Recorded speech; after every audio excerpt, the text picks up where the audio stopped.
30 years ago, it occurred to me that the citizens of Philadelphia, if given the opportunity, if given the educational tools, if given the physical tools, would rise to the occasion of bettering their own neighborhoods. And when it came to trees, they make us feel better, they make us feel cooler in the summer. They're a tool that helps kids with asthma or the elderly that have heart conditions. They are a tool that helps to reduce the effects of urban heat islands. And our summers are only getting hotter. So we started the Tree Tender program because we wanted to empower people to do what they could do to help increase tree cover. We're able to now provide trees for free in the city and concrete cuts to physically improve the neighborhood. We work with dozens of groups all over the Philadelphia area. They're local in their own neighborhoods in Philadelphia or in their municipalities. And we provide trees for them. We provide training. We have over 6,000 trained tree tenders around the region. And each spring and fall, we work with them to plant hundreds of trees in their own neighborhoods. This week, we're doing 1,550 trees planted in the ground in about 5 or 6 days' time. So all of the trees get delivered to a warehouse in the Navy Yard, where a huge team of volunteers sorts them out and puts them in piles for each of the neighborhood groups that's going to plant them.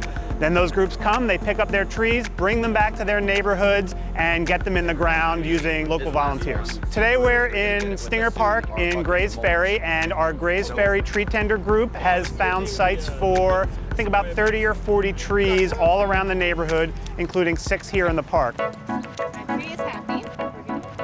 Our Grays Ferry Tree Tenders group and our East Passyunk Crossing Tree Tender group have been doing remarkable work. East Passyunk Crossing actually became an arboretum.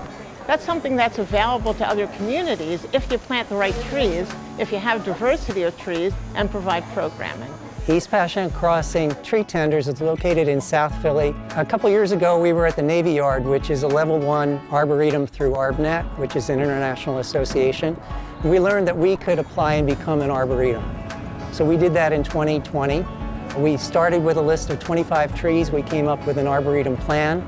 Our civic association, which is a 501c3, is our parent, and we became designated as a level 1 arboretum. What it basically did for us is it made us more focused. We've been planting trees here since 2010, but we haven't done a lot of follow-up. Now that we're an arboretum, we're actually paying attention to the trees. We're going back, we're surveying the trees.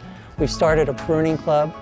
So twice a year, we're going out with arborists to help with training to actually take care of the young trees we're planting. The city has a very low tree canopy. In some neighborhoods like ours, it's 5% cover for trees. In places like Mount Airy, it could be 20%. So neighborhoods like us are basically heat sinks. The lack of trees creates more heat, more pollution, and problems with water drainage. So the trees are very important in providing us with a safe, clean, comfortable, fresh air community. Any neighborhood in the city can organize. It can be through a church, it can be through a civic association like ours, it can be through a nonprofit, or it can just be a couple of people that get together and do it on their own. Planting and caring for trees are one of the most important things individuals can do to improve and transform their community. People who live around trees are happier and they're healthier and they live longer. This is something that volunteers can do. They can come together with their neighbors to plant those trees and care for them and make sure they're thriving. I'm Shirley Mann. And I'm Regina Mitchell. For more videos like this, subscribe to WHYY.